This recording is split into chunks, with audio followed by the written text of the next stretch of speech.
Hey guys, it's Chris again, and I put some more thought into it. This is my third video, and I figured let me tell you a little bit about the backstory for me and my scenario. And then some people ask me a lot about my leak that I experienced. So we'll back up a little bit. So I'm going to just cover the backstory, the VSG, the leak, the PCOS, the IVF beginning, all of that stuff in one video. And I'm hoping to talk really fast and not rant. I have 3 dogs, so I'm really sorry you'll get to see them doing obscure things in the background. So anyway, you'll get to meet them throughout my vlogging. Anyway, so a little backstory for me. And this is really difficult for me to say, and I'm not everybody's going to understand this, but I have battled with weight like everybody else my entire life. Like I was 5'9" and 260 pounds when I graduated high school. I was always that big kid, and we all have a little story like that, so I don't want to rant about it because you have yours, I have mine. It was horrific at times. We all have childhood wounds from it. Totally get that. So, there's my dog. So, really? Okay.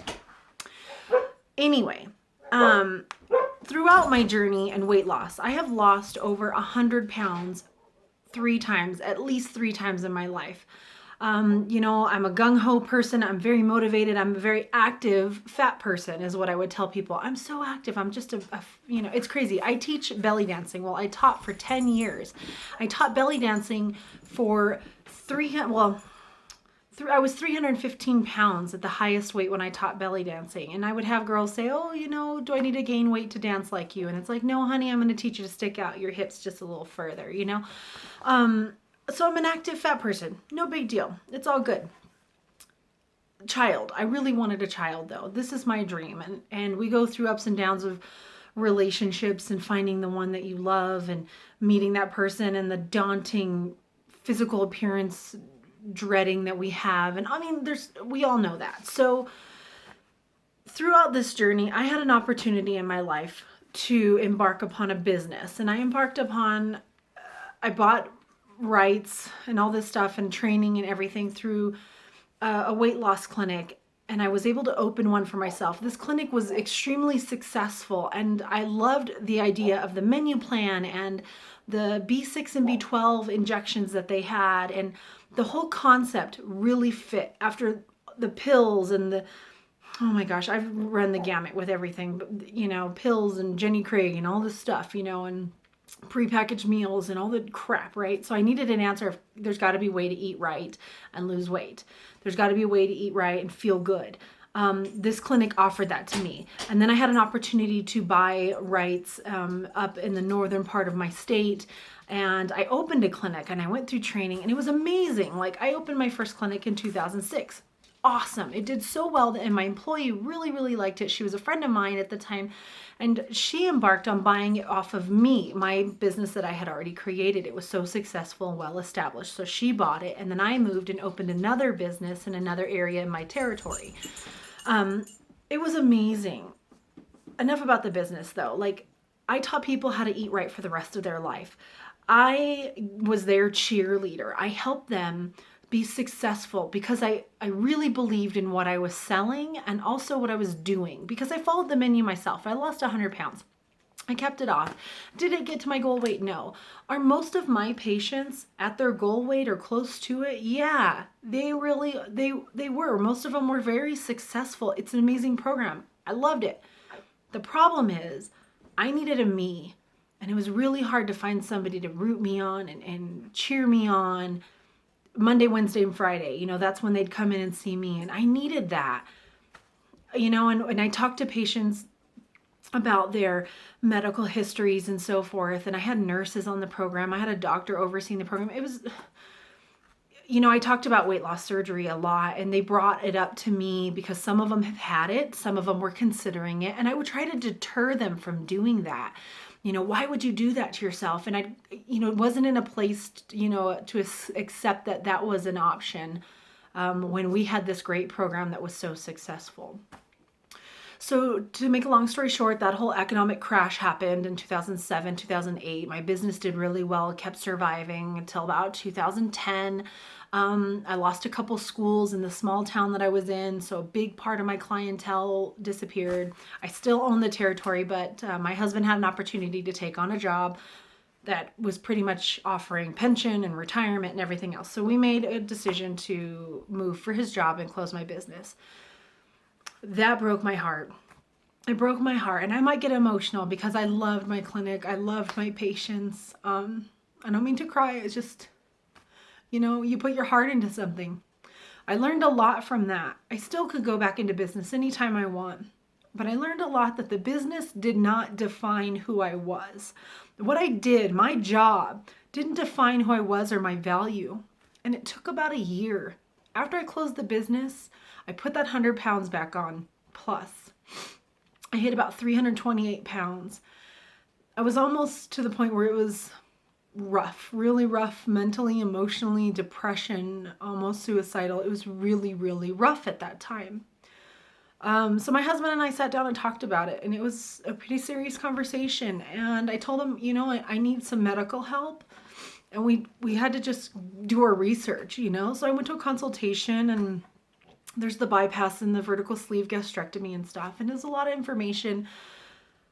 So I pursued it. I did it. I really wanted children. Children, oh my God. I mean, my husband already has 2 kids from a previous marriage. They're wonderful. They're great. They're almost practically adults. One of them is. But I wanted something of my own, a child of my own, that experience to be able to raise another human being and show them the world and live life through their eyes, and I'm really excited about that. Ups and downs, all of it. I want it all. So VSG was the answer. Speed forward. That was like December of 2013. Had to go through a 6-month program with my insurance. I had all my documentation from my weight loss clinic that I owned, showing my own weigh-ins and so forth. And, the insurance approved it. Well, first they deny it, of course, as most insurances do, and then they approve it. And in July, the end of July, I had the vertical sleeve gastrectomy. Everything was fine. 3 days in the hospital, out you go. Come October, started experiencing some pain, just really big exhaustion. I would talk to my surgeon about it. I was still losing weight, but things weren't quite right. Come November, the pain increased to where I had pain when I took in a deep breath. I had back pain on the left side. I had neck pain, which then trailed to my left shoulder, and there's a dull ache. It was the weirdest thing. Everybody's things are different. But I went in, and he says, it sounds like you have a leak. It's a late leak that had developed 3 months in. How weird is that? The research I had done was 4% of people, 4% have complications. Those complications occur usually right after the surgery, and they're identified and we move forward. 1% of those people have a leak. Again, all usually identified right after the time of surgery, because when they do the staple line and all that stuff, that's when the leak occurs. They can identify. 3 months in, really?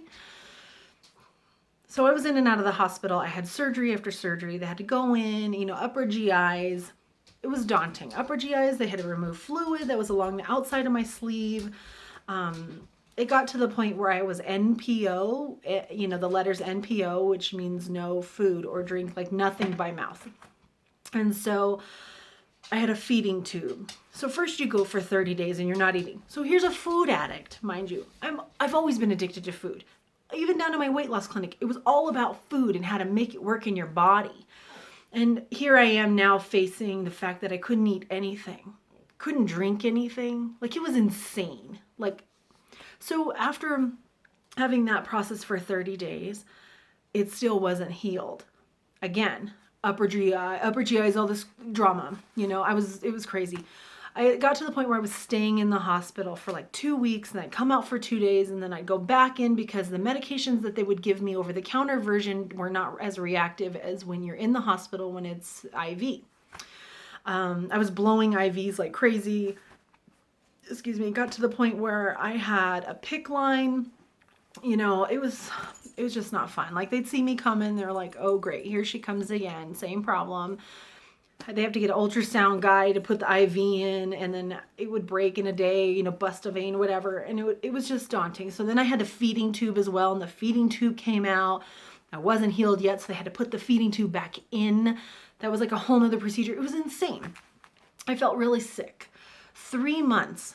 So all the way through to January. I mean, it got to the point where they had to put a stent in my stomach, and the stent is this contraption that, like a Chinese finger thing, and it creates pressure, and it like spreads it open. That way your sleeve isn't moving around, your stomach isn't moving around, so it can heal, you know? Anyway, so come January, you know, I come home again, and I have my feeding tube thing. I'm sorry, that light is just horrible, isn't it? I have that my feeding tube and this stupid thing I have to walk around the house with, like like an elderly person, you know, with my feeding bag and stuff I had to do from home.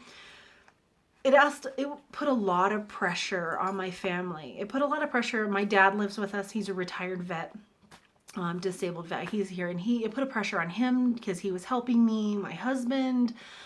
Through this whole time, I got no sleep whatsoever, like ever. Like, they thought I was an insomniac. I was sitting in the hospital. They'd come in and they'd be taking my vitals and so forth, and I'm wide awake, you know?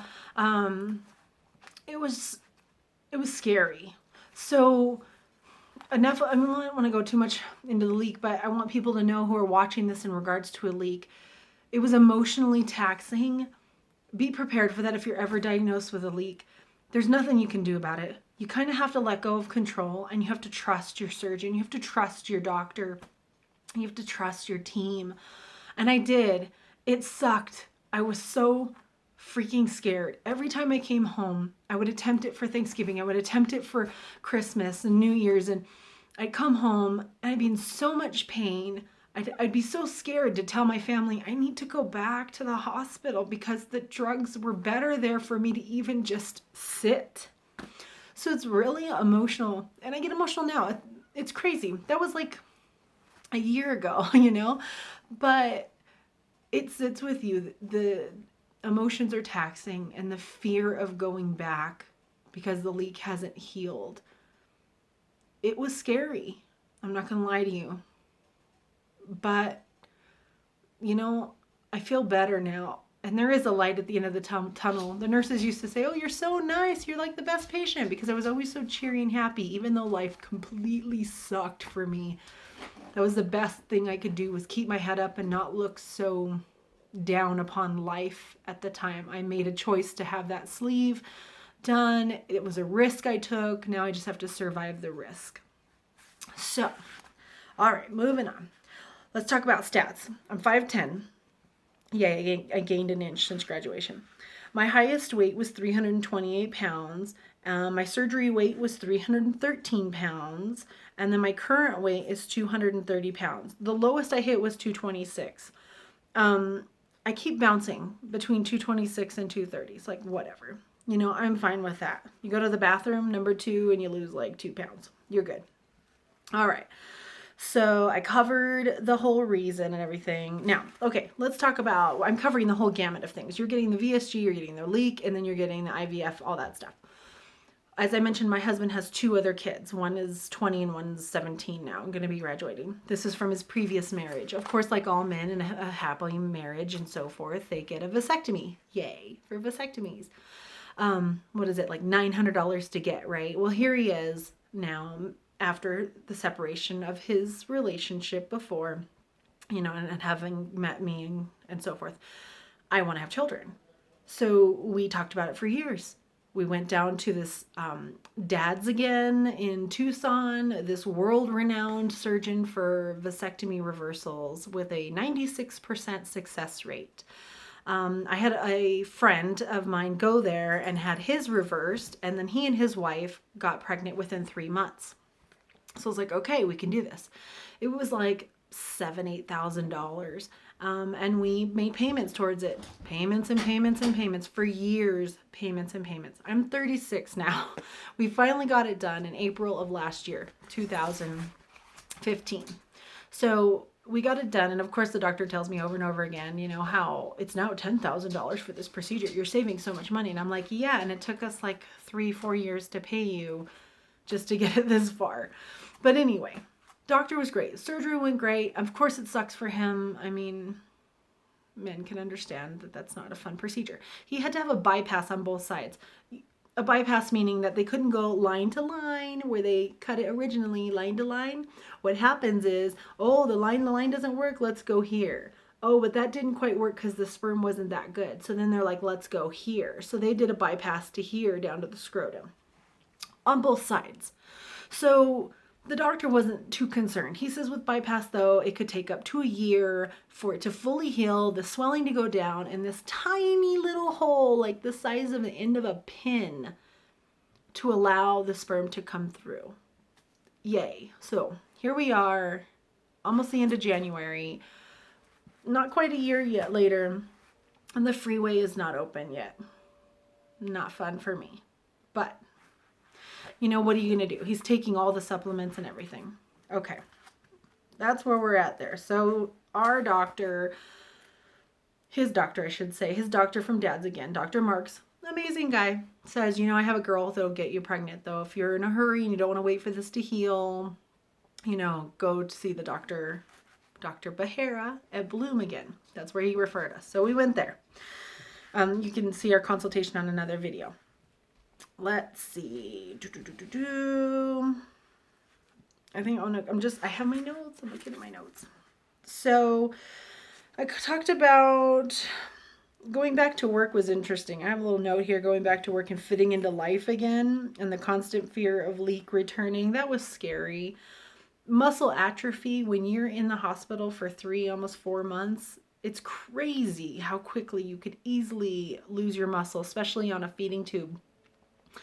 I really give props to people that have endured cancer treatment. That's all I can think of. It's just when I was in there, I was like, I have no idea how people can deal with this, and they come through and they're successful and they made it.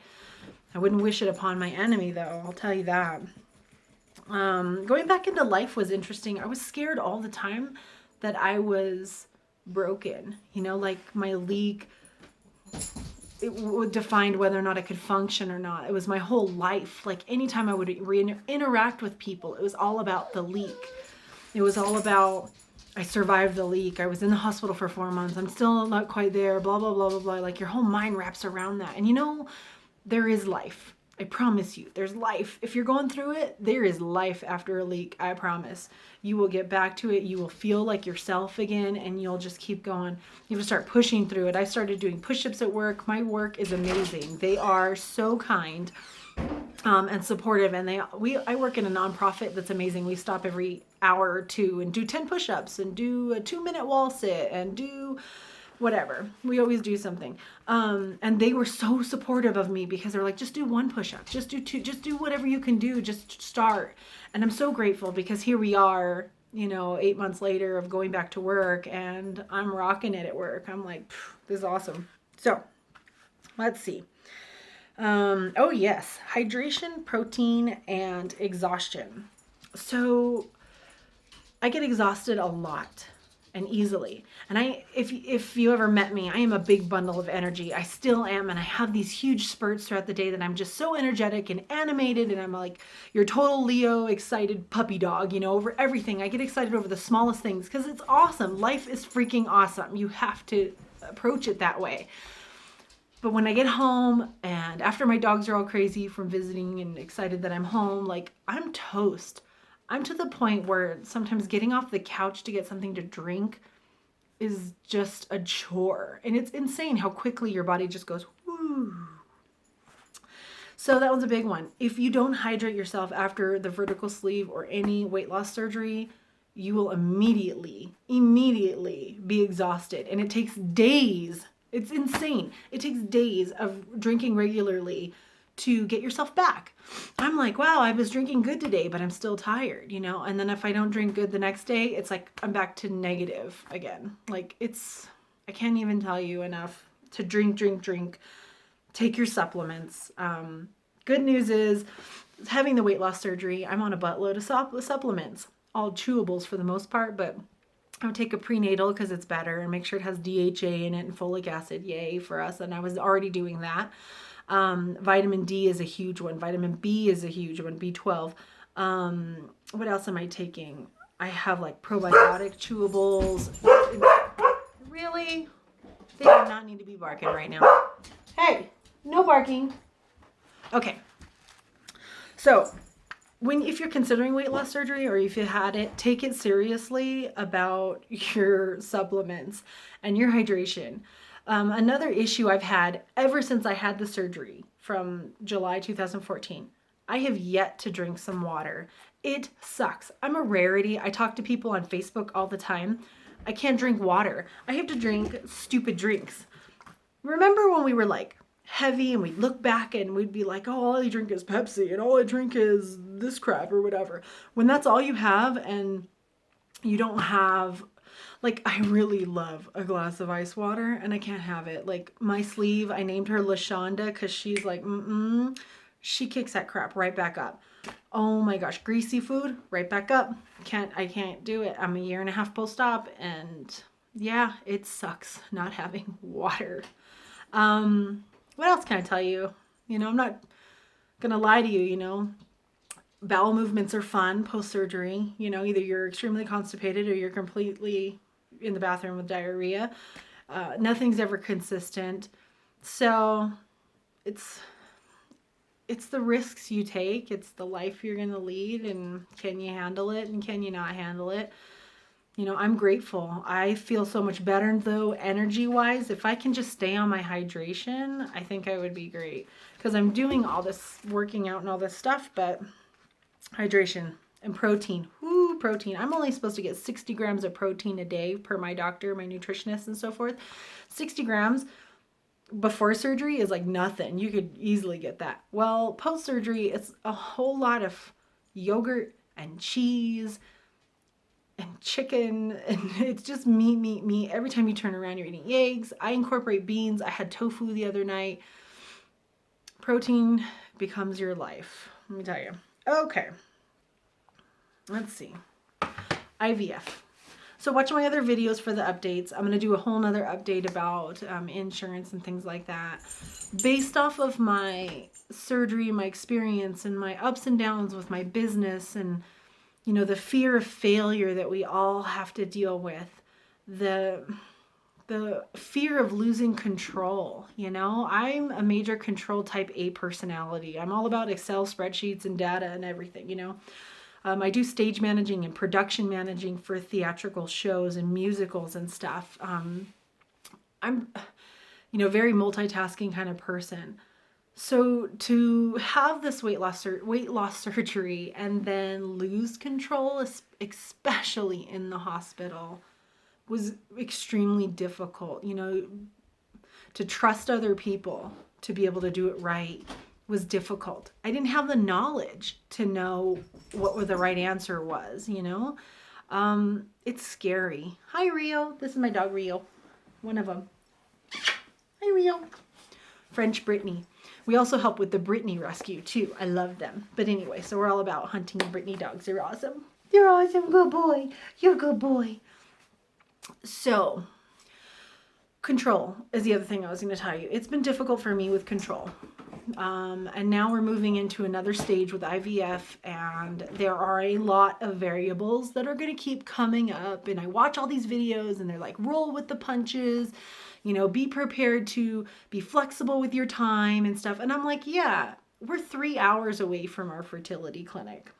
I'm going to be flexible with my time. And thank God I have a very comfortable boss. And even though I haven't officially told him, he's so flexible and awesome. So control though is real hard. I'm still going to struggle with that. I'm still going to work around that and do the best I can to let go. But it's going to be hard, you know, especially when I'm having insurance challenges and funding challenges and so forth. So, you know, it is what it is. I'm already at 24 minutes. I hope you sped through this video to the parts that were interested and applicable to you. I'll do another one on the insurance and everything else. If you have any questions, go ahead and hit me up with a comment. And I think that's it. Thank you.